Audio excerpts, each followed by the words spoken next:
तो नमस्कार दोस्तों, मैं आपका मित्र अजय। इस अम्बेडकर एकता एजुकेशन मिशन के इस यूट्यूब चैनल पर एक बार फिर से आपका स्वागत है। तो हम अभी तक क्या है कि बातचीत कर रहे थे किसके बारे में, मुगल इतिहास के बारे में। आज अपने क्या है क्लास के अंदर क्वेश्चंस करेंगे। क्वेश्चंस कौन से कि अभी तक जितने भी क्या है मैंने हिस्ट्री के अंदर टॉपिक करवाए हैं, उन टॉपिक के अंदर से क्या है कि कुछ एक क्वेश्चन, जैसे एक टॉपिक में एक या दो क्वेश्चन जो महत्वपूर्ण बनते हैं वो टॉपिक अपने साथ में तो क्लियर हो जाएंगे और अपने क्या है साथ में क्वेश्चन हो जाएंगे। आज अपने क्या है जितने भी क्वेश्चन हो सके, यानी कि 10-15 जितने भी क्वेश्चन हुए वो क्वेश्चन अपने क्या है कि रिवीजन करेंगे। यानी कि एक क्वेश्चन पर क्या है कि कुछ कुछ पॉइंट मैं आपको बताऊंगा। इनसे अपने को फायदा क्या होगा, देखो सबसे पहले तो इनसे एक तो क्या है कि अपने जो टॉपिक किए हुए हैं वो क्लियर हो जाएंगे। एक क्या है कि जितने भी मतलब मेन एक टॉपिक के अंदर क्या है पॉइंट होते हैं वो आपको मैं क्या है कि एक प्रश्न के थ्रू क्या बता के चला जाऊंगा। मेरा आपसे यही अनुरोध है कि इस क्लास को आप क्या है कि जरूर देखें, क्योंकि इसके अंदर से अगर आपको इन 15 क्वेश्चन में से अगर आपको 5 या 6 क्वेश्चन भी क्या है किसी एग्जाम के अंदर या आपको किसी टॉपिक के अंदर सहायता प्रदान करते हैं तो इससे अच्छी बात क्या हो सकती है। तो वो क्वेश्चन ही करेंगे आज की क्लास में। अपने कोई भी क्या है टॉपिक के ऊपर बात नहीं करेंगे, सिर्फ क्वेश्चंस और उनके अंदर रिलेटेड जो बातें हैं उसके बारे में बात करेंगे। ठीक है, तो आज अपने क्या है कि क्वेश्चन करते हैं और मेरा आपसे यही अनुरोध है कि इस क्लास को आगे भी आप शेयर कर देना ताकि दूसरे बच्चों तक भी क्या है कि ये बातें उन तक पहुंच सके, ताकि जो मोस्ट इंपोर्टेंट क्वेश्चन जो है, देखो ये क्वेश्चन ना ही तो किसी मैंने पेपर में से उठाए हैं और ना ही किसी बुक में से उठाए हैं। ये क्वेश्चन मैंने खुद ने तैयार किए हैं और खुद के क्या है कि मेहनत से तैयार किए हैं। तो अपनी मेहनत साकार हो सके और आपकी मेहनत भी साकार हो सके तो आप इस क्लास को पूरा देखिएगा और आगे शेयर जरूर कर दीजिएगा। ठीक है, तो अपने स्टार्ट करते हैं क्वेश्चनों की बात पे। अच्छा, अगर मैं बात करूं तो सबसे पहले क्या है कि नंबर 1 क्वेश्चन आपके सामने आ चुका है।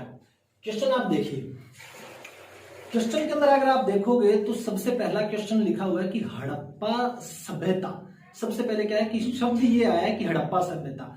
हड़प्पा सभ्यता में अगर बात की जाए तो सर्वाधिक मोहरें किस आकार की मिली हैं, ये प्रश्न है। अच्छा, अगर मैं सबसे पहले बात करूं इसकी हड़प्पा सभ्यता की, अपने हड़प्पा सभ्यता पर थोड़ी सी बातचीत कर लेते हैं। क्वेश्चन पर तो बाद में आ जाएंगे। ठीक है, सबसे मैं लिख देता हूं कि जो हड़प्पा सभ्यता है, हड़प्पा सभ्यता की अगर मैं बात करूं तो इसमें सबसे पहले क्या है कि जो मोस्ट इंपोर्टेंट जो क्षेत्रों में क्या है इसके अवशेष मिले हैं उसके बारे में।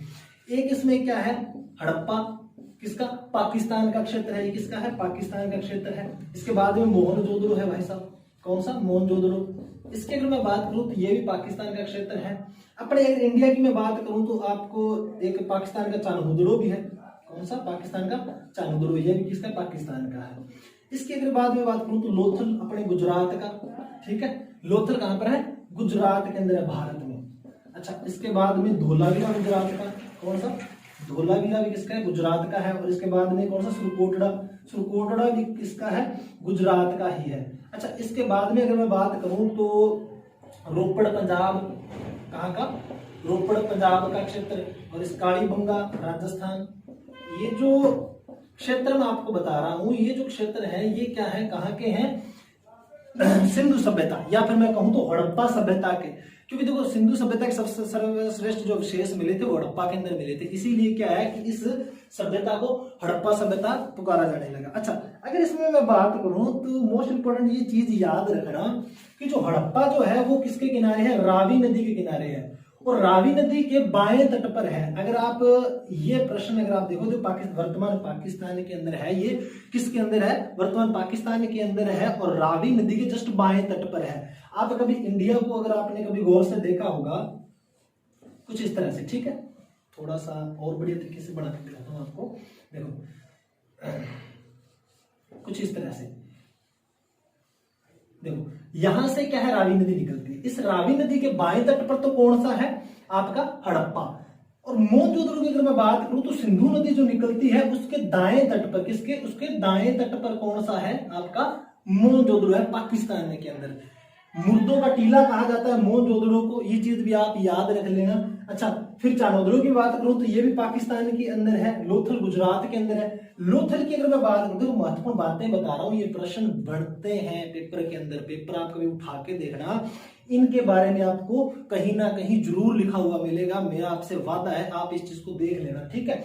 लोथल की अगर मैं बात करूं तो लोथल गुजरात के अंदर है, और सिंधु सभ्यता की सबसे बड़ी अगर सार्वजनिक इमारत अगर कहां पर पाई गई है तो वो सार्वजनिक इमारत कहां पर पाई गई है, गुजरात के लोथल में पाई गई। और कौन सी है वो सार्वजनिक इमारत, मैं आपके यहां पे लिख रहा हूं, वो जो सार्वजनिक इमारत है लोथल का गोदीवाड़ा आपको लिखा हुआ डाकयार्ड में लिखा हुआ मिल जाएगा। किसको कहते हैं, बंदरगाह को।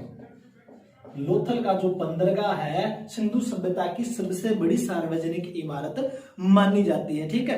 तो ये तो अपने किसके बारे में बातें थी, सिंधु सभ्यता की कुछ एक जो स्थल है उनके बारे में। अच्छा, धोलावीरा की भी मैं आपको बात बता देता हूं, जो यहाँ का जो एक स्टेडियम मिला है, क्या मिला है, सबसे बड़ा स्टेडियम मिला है सिंधु सभ्यता का, कहां से मिला है, धोलावीरा से मिला है। और इसके बारे में कालीबंगा, भाई साहब आप जानते होंगे, राजस्थान वालों को तो खास तौर से इसके बारे में पता होगा कि राजस्थान के हनुमानगढ़ जिला के पीलीबंगा और कालीबंगा के आसपास का ये जो क्षेत्र है कालीबंगा, वहीं पर क्या है कि अपने को इसके अवशेष मिले किसके, सिंधु सभ्यता के। अच्छा, उसके बाद अगर मैं बात करूं तो रोपड़ पंजाब के अंदर भाई साहब। अच्छा, अब एक राखीगढ़ी भी है पंजाब के अंदर है, कहां का, राखीगढ़ी भी पंजाब के अंदर है। तो ये कुछ एक क्षेत्र है और उनके बारे में मोस्ट इंपोर्टेंट जानकारी है।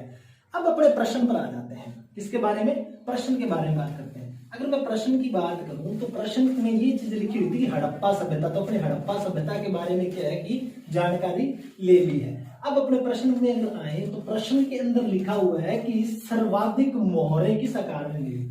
सबसे पहले मोहरों की बात कर लेते हैं अपने। देखो, मोहरें जो थी वो 3 प्रकार की मोहरें मिली। कितने प्रकार की, 3 प्रकार की मोहरें मिली थी। कौन कौन सी, एक तो थी आयताकार, कौन सी थी, आयताकार। और आपको प्रश्न में ऑप्शन नंबर 1 में आपको आयताकार लिखा हुआ मिलेगा, ठीक है, मिली थी ये भी। नंबर 2 इसमें आपको वर्गाकार भी मिली, वृत्ताकार, 2 नंबर ऑप्शन आपको वृत्ताकार मिलेगा, वृत्ताकार भी इसमें मिली थी। नंबर 3 इसमें वर्गाकार भी मिली, ठीक है। त्रिभुजाकार की आपको नहीं मिली इसमें, ठीक है, त्रिभुजाकार की नहीं मिली। ये 3 प्रकार की मोहरें जो हैं हमको क्या है, सिंधु सभ्यता या कहूं तो हड़प्पा सभ्यता से अपने को मिलती हैं।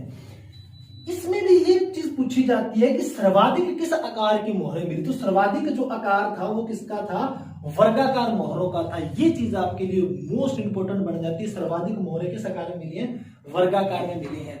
और अगर मैं बात करूं तो आपको अगर प्रश्न पूछ लिया जाए सर्वाधिक अभिलेख युक्त मोहरें, कौन सी, सर्वाधिक अभिलेख युक्त मोहरें। अभिलेख युक्त मोहरें का सर्वाधिक पूछ लिया जाए तो कहां से मिली है, हड़प्पा के अंदर से मिली है। कहां पर, हड़प्पा, ठीक है। और इसी में अगर आपको पूछ लिया जाए कि देखो सर्वाधिक मोहरें कहां से मिली, एक तो सर्वाधिक अभिलेख युक्त मोहरें, फर्क दोनों में समझ लेना, मोस्ट इंपोर्टेंट ये प्रश्न है और इसमें भी ये जानकारी है सिंधु सभ्यता के लिहाज से। अगर आपसे पूछा जाए सर्वाधिक अभिलेख युक्त मोहरें तो हड़प्पा से मिली है। सर्वाधिक मोहरें सीधा पूछा जाए तो आप इसका आंसर क्या दोगे, सर्वाधिक मोहरें कहां से मिली है, तो सर्वाधिक मोहरें कहां से मिली है, मोहनजोदड़ो के अंदर से। कहां से, मोहनजोदड़ो के अंदर से मिली, ठीक है। तो ये चीज क्या है, अपने पहले प्रश्न का सारा क्या है कि बायोडाटा आपके सामने है। ये था प्रश्न नंबर 1 और इसका आंसर क्या हो जाएगा, वर्गाकार, ठीक है। आगे बात करते हैं अपने प्रश्न नंबर 2 आपके सामने है। प्रश्न नंबर 2 गौर से पढ़िए और आप इसका आंसर दीजिए, ठीक है। मेरा आपसे यही अनुरोध भी है कि अगर आप इस क्लास को ढंग से देख रहे हो तो आप क्या करना कि सबसे पहले जैसे प्रश्न स्लाइड पर आता है तो आप अपना आंसर क्या है कि एक साइड में लिख लीजिए। उसके बाद में क्या है कि आप जब पूरी क्लास हो जाए तो कमेंट में लिखना कि आपके कितने क्वेश्चन सही हुए हैं। अगर आपका कोई डाउट है तो वो आप कमेंट में कर देना, अगली क्लास में क्या है अपने उस चीज को सॉल्व कर लेंगे। और इसके बारे में बताना आपके किस तरह के लगे आपके क्वेश्चन और आपको क्या है कि उनमें क्या अच्छा लगा और क्या इसमें सुधार करने वाली बात है, ये भी आप जरूर बताना, ठीक है। इस चीज के लिए मैं आपका वेट करूंगा। अच्छा, अगला प्रश्न जैसे कि सैंधव सभ्यता उसका एकमात्र स्थल जहां नाली व्यवस्था का अभाव यानी जहां नालियां नहीं है, क्या प्रश्न है, कि सिंधु सभ्यता का एकमात्र स्थल जहां नाड़ी व्यवस्था का अभाव पाया गया, जहां नाड़ियां नहीं है, कौन सा है? जैसे ऑप्शन नंबर 1 आपको दिया गया लोथल, नंबर 2 ऑप्शन दिया गया चानोदड़ो, नंबर 3 ऑप्शन दिया गया मोहनजोदड़ो, नंबर 4 ऑप्शन दिया गया बनावली। सबसे पहले तो लोथल पर याद आता हूं मैं, ऑप्शन नंबर 1 का आपको ब्यौरा देता हूं। लोथल की अगर बात करूं तो देखो लोथल जो है गुजरात के अंदर है। कहां पर है? गुजरात के अंदर है। और अभी भी मैं बता के गया हूं कि यहां पर बंदरगाह है, सार्वजनिक इमारत है भाई साहब। सिंधु सभ्यता की सबसे बड़ी इमारत सार्वजनिक इमारत है, तो लोथल का डॉकयार्ड है, बंदरगाह है। और इसी की अगर मैं बात करूं तो बंदरगाह है, बंदरगाह है तो मतलब व्यापार भी होता होगा।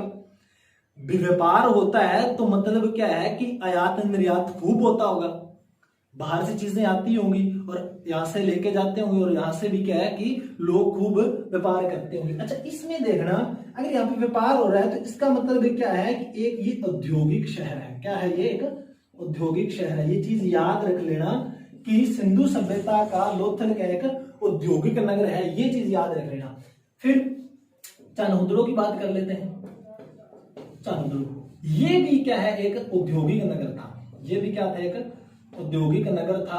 और अगर इसके बारे में मैं बात करूं तो चानोदड़ो की मोस्ट इंपोर्टेंट, मैं कहता हूं कहीं ना कहीं आपको किसी ना किसी समय क्या है ये प्रश्न जरूर मिलेगा। और इसमें सबसे मोस्ट इंपोर्टेंट बात क्या है चानोदड़ो के बारे में कि चानोदड़ो जो है सिंधु सभ्यता का क्या?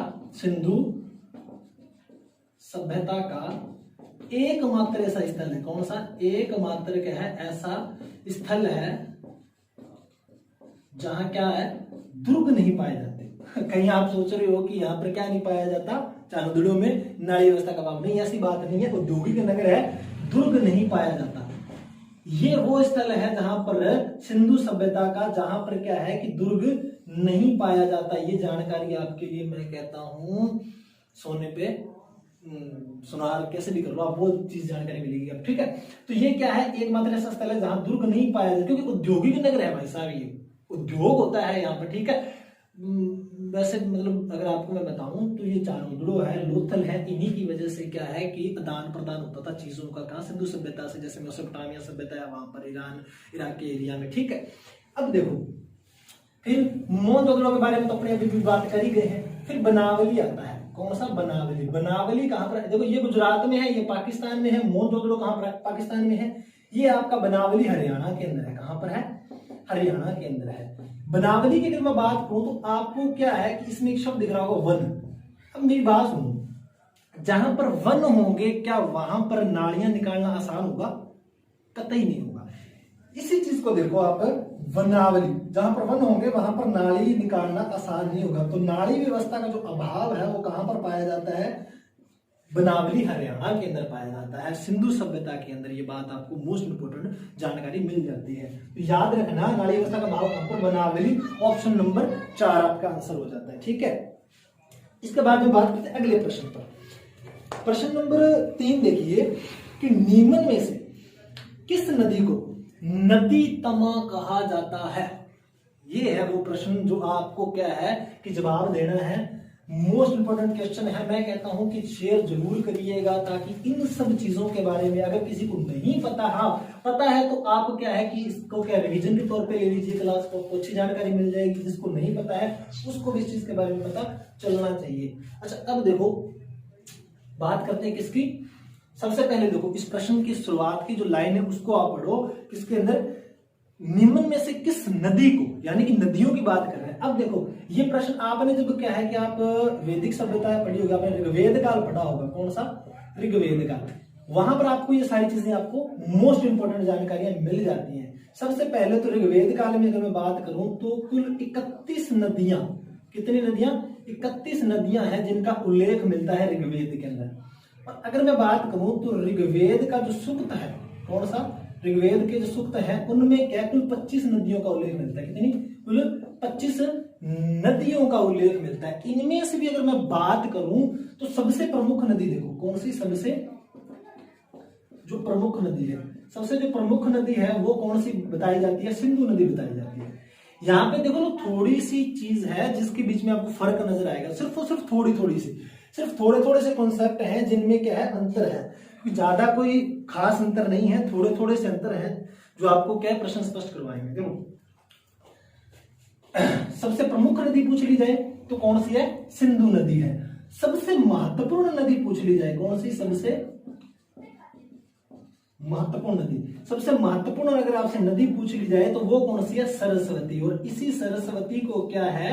नदी तमा कहा जाता है। क्या कहा जाता है? इसी सरस्वती को मैं यहां पर लिख देता हूं, क्या कहा जाता है? नदी तमा।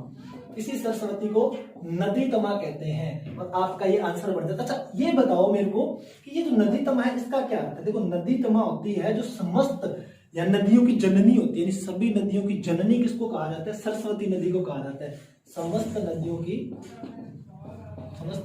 क्या है? जो जननी होती है वो किसको कहा जाता है? सरस्वती नदी को कहा जाता है। ऋग्वेद काल में आपको ये चीज की जानकारी मिलती है और इसी में ही आपको सारी चीजें मिल जाती है। अच्छा अब मैं थोड़ी सी ऋग्वेद काल के बारे में बात कर लेता हूं ताकि आगे आने वाले क्वेश्चनों में क्या है कि आपको आसानी हो जाए। ऋग्वेद का सबसे पहले वैदिक सभ्यता।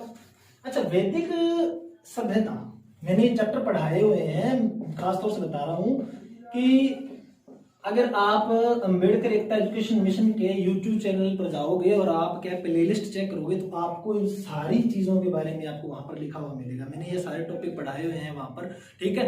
और अगर आप इन सब चीजों को रिवाइज करना चाहते हैं तो एक बार कमेंट कर देना और आपको रिवाइज जरूर करवाई जाएगी, ठीक है। अब देखना वैदिक सभ्यता। देखो जब टाइमिंग बढ़ी थी, यानी कि लगभग मैं आपको बताऊं तो 3000 ईसा पूर्व से 1500 ईसा पूर्व के आसपास का जो एरिया था उसमें अपने क्या है कि वैदिक सभ्यता के बारे में जानकारी मिलती है। और इसमें भी देखो इस वैदिक सभ्यता को क्या है 2 पार्टों में पढ़ा जाता है। कितने पार्टों में? 2 पार्टों। एक तो होता है ऋग्वेद काल, ठीक है, और एक उत्तर वैदिक काल। कौन सा? उत्तर वैदिक काल। अच्छा ऋग्वेद काल जो है और वो उत्तर वैदिक काल है, इसकी अगर मैं बात करूं तो लगभग क्या है कि 1500 से लेकर 1000 ईसा पूर्व इसका शासन टाइम रहता है, यानी कि इसका जो काल है वो रहता है। 1000 ईसा पूर्व से लेकर 600 ईसा पूर्व तक क्या है उत्तर वैदिक काल चलता है, ठीक है। यहां से आपको दिखाई भी दे रहा होगा, ये लीजिए, ठीक है। अब इसमें अगर मैं बात करूं तो एक चीज ध्यान से देखना कि जो 600 ईसा पूर्व याद रखना, ये महाभारत का जो टाइम था वो यही था, महाभारत का, ठीक है। महाभारत काल का जो टाइम था वो यही था, याद रखना। और इसके बाद में जैन धर्म आ जाता है, इसके बाद में क्या जैन धर्म आ जाता है, ठीक है, उदय होता है। अच्छा अब देखना उत्तर वैदिक काल, ये जो टाइम था इसके अंदर क्या है कि 3 वेद रचे गए थे। कौन कौन से? ऋग्वेद रचा गया भाई साहब, यजुर्वेद रचा गया, सामवेद रचा गया। बट उत्तर वैदिक काल की अगर बात करूं तो अथर्ववेद रचा गया। इसीलिए क्या है कि अथर्ववेद को सबसे लोकप्रिय प्रतिनिधित्व वाला क्या है कि वेद कहा जाता है। और अगर मोस्ट इंपोर्टेंट चीज की अगर मैं आपको जानकारी दूं इसमें तो एक चीज देखना आप इसमें कि जो उत्तर वैदिक काल है, थोड़ा सा पानी पी लो मैं,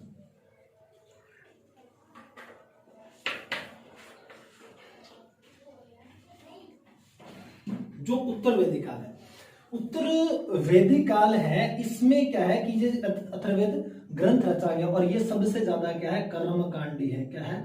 कर्मकांडी वेद है। और इसी के बाद अगर मैं बात करूं तो जो वर्ण व्यवस्था जो थी, क्या वैदिक सभ्यता में जो वर्ण व्यवस्था थी, जो ऋग्वेद काल था उसमें तो क्या था, ये कर्म पर आधारित थी। मैं कहता हूं ये जानकारी बहुत ही ज्यादा जरूरी है कि जो वैदिक सभ्यता थी उसमें ऋग्वेद काल में वर्ण व्यवस्था जो थी वो तो कर्म पर आधारित थी, और उत्तर वैदिक काल में जो अपने पढ़ते हैं तो किस पर आधारित थी? जन्म पर आधारित थी।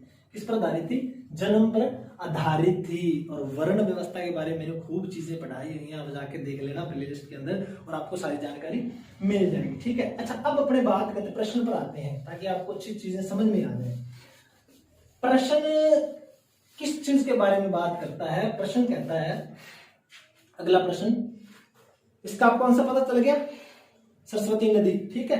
अच्छा ऋग्वेद काल में निष्ठा किसे कहा जाता है? प्रश्न को आप गौर से पढ़ना। ऑप्शन नंबर 1 दिया है जन, ऑप्शन नंबर बी सभा, ऑप्शन नंबर 3 सी यानी कि समिति, और नंबर 4 डी स्त्रियों की स्थिति। अब देखना जब अपने ऋग्वेद काल में राजनीतिक जीवन पढ़ते हैं, क्या ऋग्वेद काल का जब अपने राजनीतिक जीवन पढ़ते हैं तो उसमें क्या अपने कुछ जानकारियां मिलती हैं।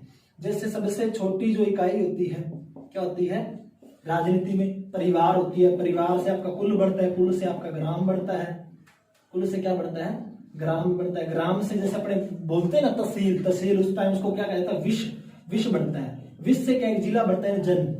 यहां तक की क्या सारी इकाइयां थी। इसके बाद में क्या है एक जनपद होता है, एक महाजनपद होता है। हालांकि ये क्या है कि वेद काल की इकाइयां यानी वैदिक काल की इकाइयां नहीं है, बाद में जुड़ी हैं, बट जनपद और महाजनपद इसके बाद में आता है यानी कि ठीक है। ये देश की बात करते हैं। अब इसमें एक चीज देखना, इसमें एक होती है सभा और एक होती है समिति, ठीक है। अपने किसकी बात करते हैं, सबसे पहले ऑप्शन नंबर 1 पर सभा दी हुई है। सभा के बारे में बात करता हूं। अगर मैं सभा के बारे में बात करूं, जो सभा थी उसमें ऋग्वेद काल जो है ना, उसमें अपने को मोस्ट इंपोर्टेंट जानकारी मिलती है कि ऋग्वेद काल में सभा शब्द का उल्लेख 8 बार मिलता है। सभा शब्द का क्या है जो उल्लेख है वो कितनी बार मिलता है अपने को 8 बार। 8 बार इसका उल्लेख मिलता है। और इसी सभा को क्या है निष्ठा कहा जाता है। क्या कहा जाता है निष्ठा कहा जाता है। क्यों कहा जाता है निष्ठा, क्योंकि जो गांव के जो विद्वजन थे, क्या गांव के जो विद्वजन यानी कि बुजुर्ग जो विद्वान लोग थे वो इसमें भाग लेते थे। और मोस्ट इंपोर्टेंट नोट लगा के लिख लेना, ये बात आपको कहीं भी किसी भी क्लास में ज्यादातर नहीं बताई जाएगी जो आज मैं बता रहा हूं। इसमें क्या है महिलाओं को भाग लेने का अधिकार था। क्या था महिलाओं को क्या था भाग लेने का अधिकार था, ठीक है। महिलाओं को क्या भाग लेने का अधिकार था। जो महिलाएं इसमें भाग लेती थी याद रखना उनको सभापति कहते थे। क्या कहते थे सभापति कहते थे, ठीक है। सभापति कहते थे उनको। और मोस्ट इंपोर्टेंट आप एक चीज और भी याद रखना है इस प्रश्न के अंदर कि थोड़ा सा मैं गर्मी ज्यादा है इसी वजह से थोड़ा सा पसीना ज्यादा आता है। अच्छा अब देखो महिलाओं को भाग लेने का अधिकार है। ऋग्वेद काल की बात कर रहा हूं मैं और उसमें क्या है कि सभा की बात कर रहा हूं। उत्तर वैदिक काल में जब अपने आते हैं तो उत्तर वैदिक काल में क्या है कि सभा और जो समिति होती है उनका क्या कर देते हैं अस्तित्व समाप्त कर देते हैं। सभा समिति का अस्तित्व समाप्त हो जाता है और क्या है महिलाओं की जिंदगी बद से बदत्तर हो जाती है। मैं कहता हूं बिल्कुल नष्ट करने को तैयार हो जाते हैं, ठीक है। और वर्ण व्यवस्था जब आप पढ़ोगे तो उसमें आपको सारी की सारी जानकारी मिल जाएगी, ठीक है। अब इसमें देखना अपना आंसर क्या हो गया निष्ठा किसके लिए यूज हुआ है सभा शब्द के लिए यूज हुआ है, तो ये अपना आंसर हो गया। अगला क्वेश्चन देखो प्रश्न नंबर 5 हाँ ठीक है। प्रश्न नंबर 5 प्रश्न नंबर 5 देखना आप कि जैन धर्म का उदय क्यों हुआ। प्रश्न नंबर 5 कहता है कि जैन धर्म का उदय क्यों हुआ। तो जैन धर्म की अगर मैं बात करूं तो अभी भी मैं बता के गया हूं ना जैन धर्म का उदय क्यों हुआ है। जैन धर्म का उदय जो हुआ था वो वैदिक काल की जो कर्मकांडी व्यवस्था उत्तर वैदिक काल में स्टार्ट हुई थी उसको क्या समाप्त करने के लिए। क्या है कि जो उत्तर वैदिक काल कब खत्म होता है उत्तर वैदिक काल। उत्तर वैदिक काल जो है मैंने बताया ना कि 600 ईसा पूर्व के पास जाके खत्म होता है। और इसी 600 ईसा पूर्व से क्या है कि जैन धर्म का उदय होता है। जैन धर्म बौद्ध धर्म इन धर्मों का उदय होता है। और एक चीज याद रखना ये 600 ईसा पूर्व का जो टाइम है पूरे विश्व में क्या है कि धर्म सुधार युग माना जाता है। ये धर्म सुधार युग कहते हैं इसको। क्यों क्योंकि देखो क्योंकि वर्ण व्यवस्था बहुत कठोर हो चुकी थी। अथर्ववेद जो था उसने कर्मकांड स्टार्ट कर रखा था। वैदिक सभ्यता में क्या है कि सारी की सारी चीजें मैंने अभी भी बताई हैं। इसके बाद में क्या है कि धर्म सुधार युग आता है। चीन के अंदर भी आपको ये चीजें मिलेंगी, जरथुस्त्र के बारे में आपको पढ़ने को मिलेगा। अब इसमें भारत में क्या है कि तो जैन धर्म और एक बौद्ध धर्म का उदय हुआ किसके लिए इस अथर्ववेद जो उत्तर वैदिक कर्मकांड था उसको समाप्त करने के लिए। तो आपका आंसर क्या हो जाता है ऑप्शन नंबर आपके इसमें दे रखे हैं 2 वैदिक कर्मकांड व्यवस्था को समाप्त करने हेतु क्या है कि इसका जन्म होता है। अगला क्वेश्चन देखिए आप क्वेश्चन नंबर 5 देखिए कि जैन धर्म की शिक्षाओं में से कौन सी महावीर स्वामी की देन है। तो मोस्ट इंपोर्टेंट ये याद रखना कि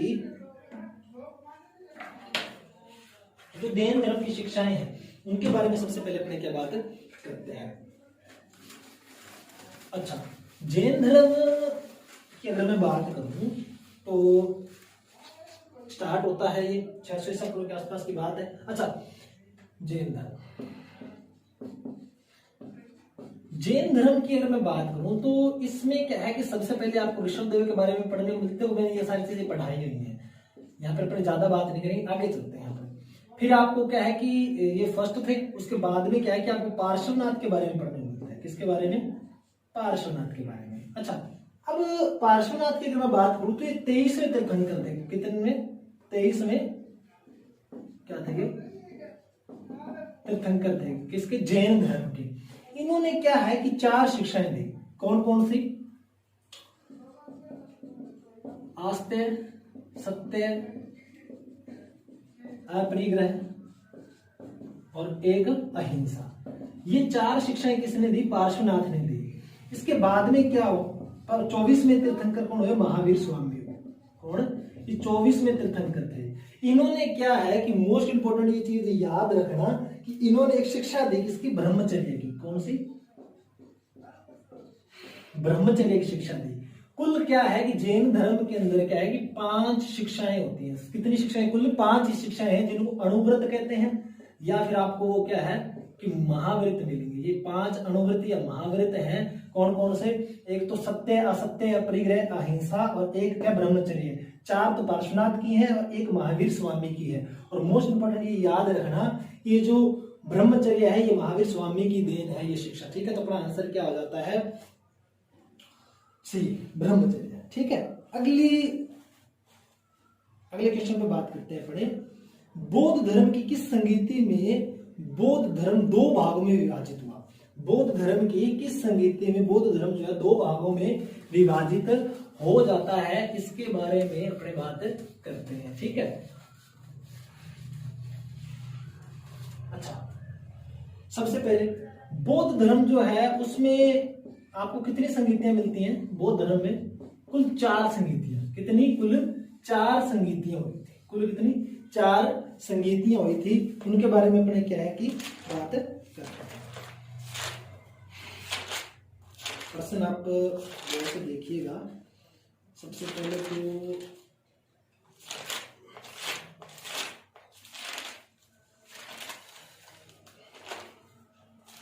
अच्छा, अब देखो कि जो बौद्ध धर्म की जो प्रथम संगीति है, देखो जो प्रथम संगीति है ना बौद्ध धर्म की, जो प्रथम संगीति है, अगर उसकी मैं बात करूं तो 483 ईसा पूर्व में होती है। कहां पर? 483 ईसा पूर्व में होती है। और कहां पर होती है? राजगृह के अंदर। कहां पर? राजगृह के अंदर होती है, सप्तपर्णी गुफा में होती है। ये चीज आपके लिए अलग से जाने गए। ठीक है, आप याद रहना। मोस्ट इंपोर्टेंट ये याद रखना कि महात्मा बुद्ध यानी कि भगवान बुद्ध जो है उनकी मृत्यु के जस्ट बाद में ये आयोजित होती है।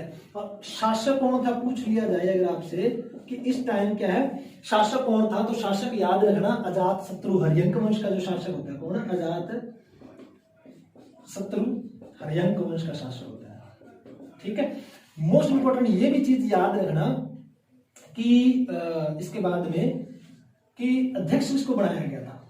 अध्यक्ष किसको बनाया गया? तो महाकश्यप को बनाया गया था। किसको? महाकश्यप को बनाया गया। ये थी प्रथम बौद्ध संगीति। अब बात प्रश्न पे आते हैं कि प्रश्न ये था अपना कि बौद्ध धर्म की किस संगीति में बौद्ध धर्म 2 भागों में विभाजित हो जाता है? तो याद रखना कि जो चौथी संगीति होती है, अपने उसके बारे में डायरेक्ट बात करते हैं कि बौद्ध धर्म की जो चतुर्थ संगीति होती है, चतुर्थ संगीति। अच्छा, सबसे पहले चतुर्थ की अगर मैं बात करूं तो कब होती है? तो अलग अलग टाइम जरूर मिलता है इसके बारे में, बट आप याद रखना कि चतुर्थ बौद्ध संगीति जो है ईसा मसीह, कौन से?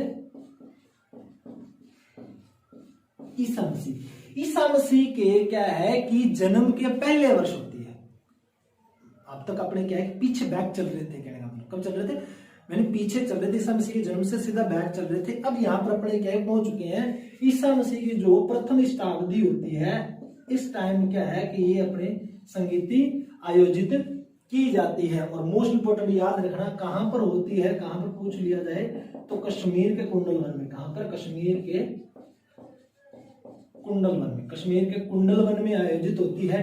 इसमें दो चीजें पूछी जाती है। एक तो अध्यक्ष, अध्यक्ष तो देखो अभी तक अपने को क्या है कि सभी में मिला है, अध्यक्ष तो सभी में था, सभी संगीतियों में अध्यक्ष था, इसमें भी था वसुमित्र। बट यहाँ पर क्या है कि इस समिति के अंदर एक उपाध्यक्ष भी था। क्या कौन था? एक उपाध्यक्ष भी था। उसके बारे में याद रखना आप कि उपाध्यक्ष किसको बनाया गया था इसमें? अश्व घोष या बुद्ध घोष जिसको कह देते हैं, क्या बुद्ध घोष या फिर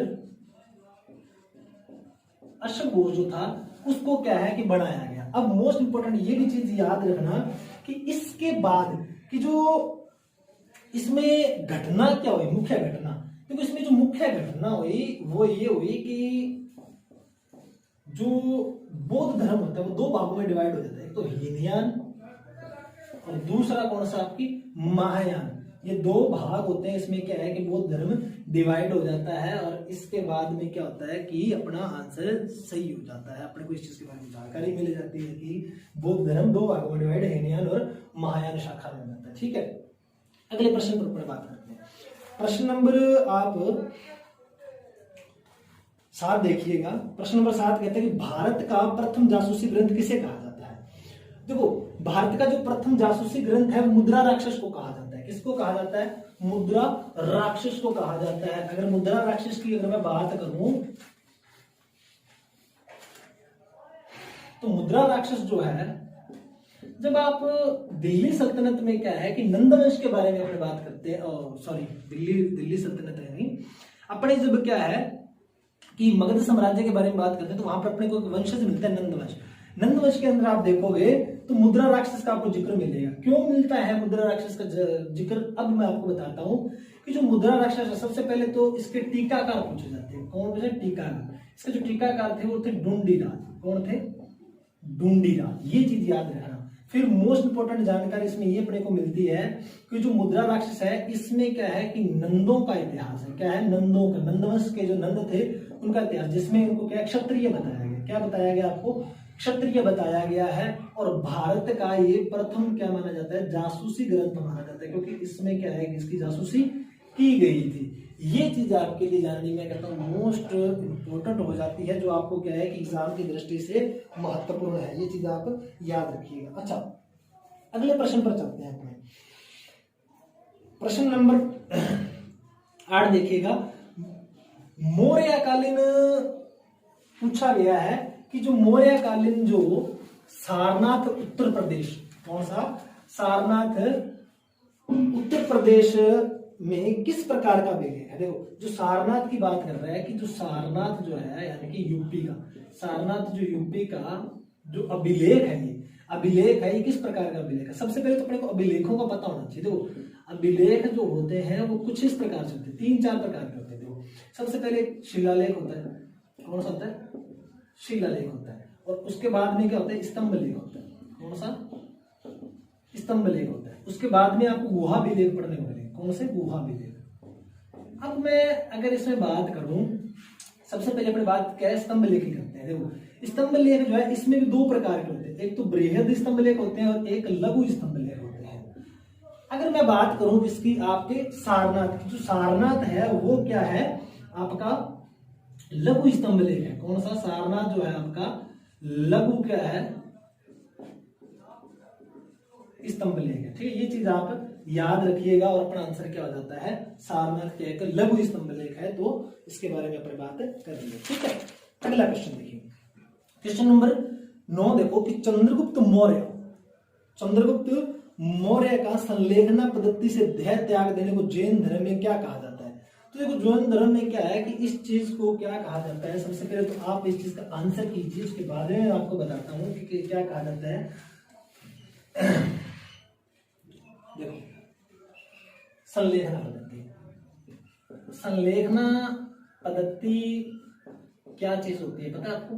संलेखना पद्धति जो होती है एक उपवास होता है। ठीक है, इस उपवास के तहत क्या है कि बंदा भूखा प्यासा रहकर क्या है कि अपना जीवन या कहते हैं देह त्याग, शरीर जो है शारीरिक तौर से त्याग कर देता है। तो शरीर त्याग दिया था किसने? आपके चंद्रगुप्त मौर्य ने। ठीक है, चंद्रगुप्त मौर्य ने संलेखना पद्धति से क्या है?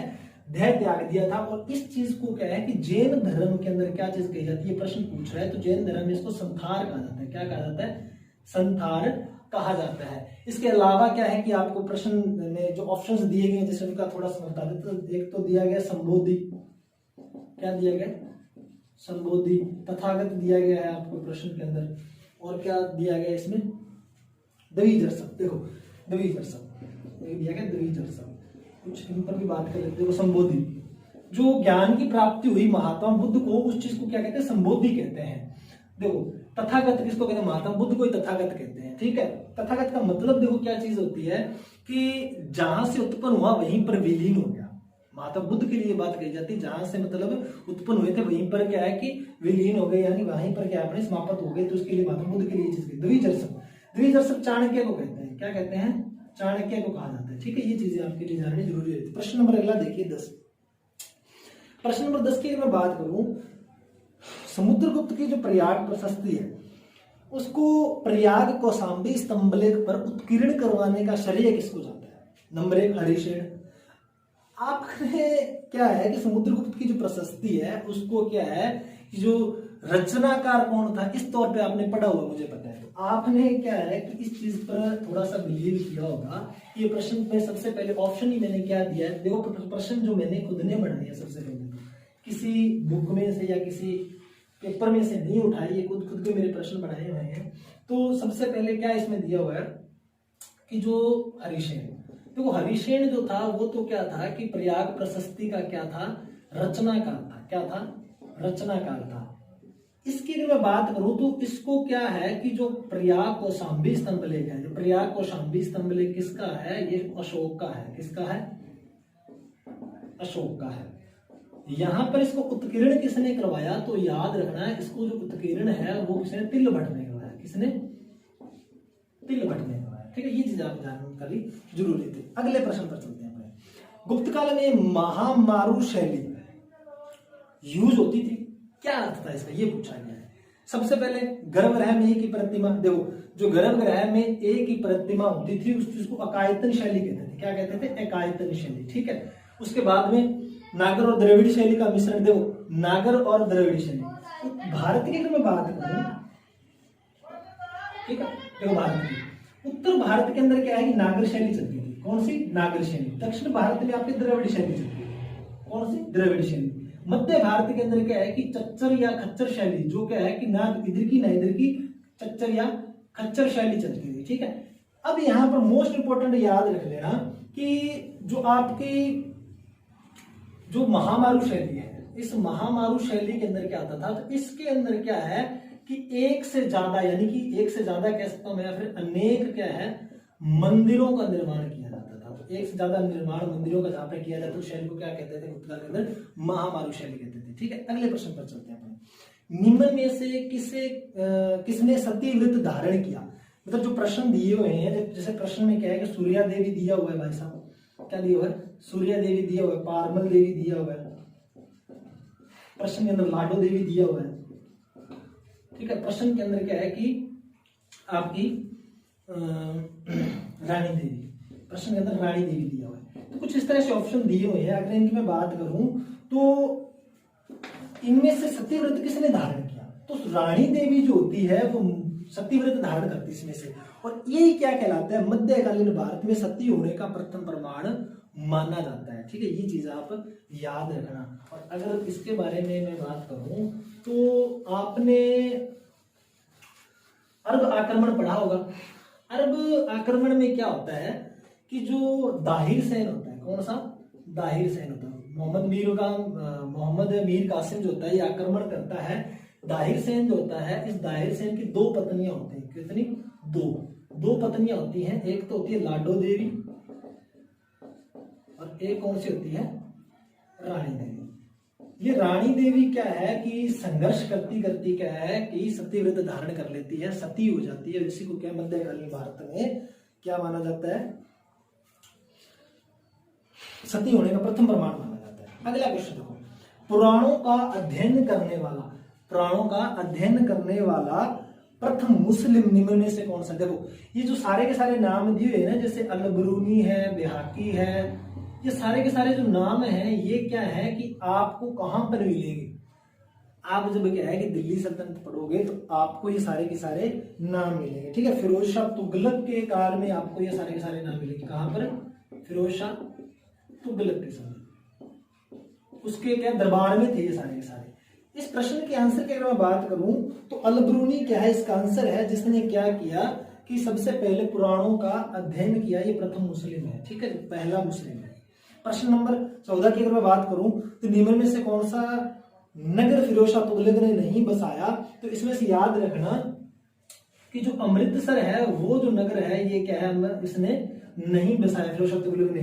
बाकी आपका जो फतेहाबाद है ये इसने बसाया भाई साहब, हिसार इसने बसाया, दिल्ली इसने जो है दिल्ली की अगर मैं बात करूं तो वो भी इसने बसाया था। इसके बाद में क्या है आपका जो जौनपुर वो भी इसने बसाया था।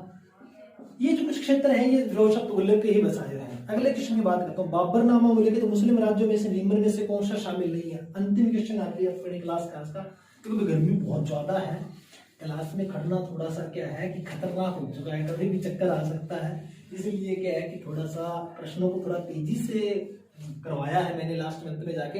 अपने क्या है इस क्वेश्चनों के जो कॉन्सेप्ट क्लियर नहीं हुई है तो आप कमेंट कर देना, मैं अगली क्लास में क्या है कि थोड़ा सा और इसी के बारे में विस्तार से और बता दूंगा, ठीक है। अंतिम क्वेश्चन पर अपने बात कर रहे हैं। देखो जो बाबरनामा जो था ना, मैं थोड़ा सा बता देता हूँ। बाबरनामा, इस बाबरनामा में क्या है, बाबर 4 मुस्लिम राज्यों का उल्लेख करता है। कितने? 4 मुस्लिम राज्यों का उल्लेख करता है। उसमें दिल्ली भी शामिल होता है, उसमें मालवा भी शामिल होता है, उसमें गुजरात भी होता है और उसमें एक बहमनी भी होता है। ये क्या है, कर्नाटक का बिदर का जो क्षेत्र है, ये क्षेत्र कहाँ का है? जो कर्नाटक का जो बिदर का जो एरिया ना, आप देखोगे कभी बोलकर बिदर, तो वहां पर क्या है कि आपको ये एरिया मिलेगा। कर्नाटक बिदर वाला क्षेत्र जो है बहमनी साम्राज्य कहलाता है। अच्छा, बाबर क्या है कि 4 तो क्या थे कि मुस्लिम क्षेत्र, 4 मुस्लिम क्षेत्र थे जिनका उल्लेख करता है बाबरनामा के अंदर, और 2 हिंदू क्षेत्र होते हैं, 2 हिंदू साम्राज्य होते हैं जिनका क्या राज्यों का उल्लेख करता है। एक होता है विजयनगर और एक होता है मेवाड़। इन 2 हिंदू क्षेत्रों का उल्लेख करता है बाबरनामा के। बाबरनामा की जो आत्मकथा है जो बाबर ने स्वयं रची है उसको क्या कहते हैं? बाबरनामा। तो इसमें जो विजयनगर है वो अपना आंसर हो जाएगा, जो इसमें शामिल नहीं, क्योंकि एक हिंदू क्षेत्र है, ये चीज याद रख लेना। तो अपने क्या है कि आज की क्लास अपने यहीं पर खत्म करते हैं। क्लास कैसी लगी इसके बारे में आप जरूर बताइएगा और आगे शेयर जरूर कीजिएगा। मेहनत सबकी मीठी होती है, ये आपको पता है, और आप इस मेहनत का जरूर फल दीजिएगा। इसके लिए आपका बहुत बहुत धन्यवाद। आपने पूरे प्रश्न देखे, प्रश्न जरूर देखिएगा। अगर आपको क्या है कुछ भी प्रश्न समझ में मतलब आए हैं और उसको आपको अच्छा लगा है तो आप इसके बारे में मुझे जरूर बताइएगा। इसके लिए आपका बहुत बहुत धन्यवाद, ठीक है।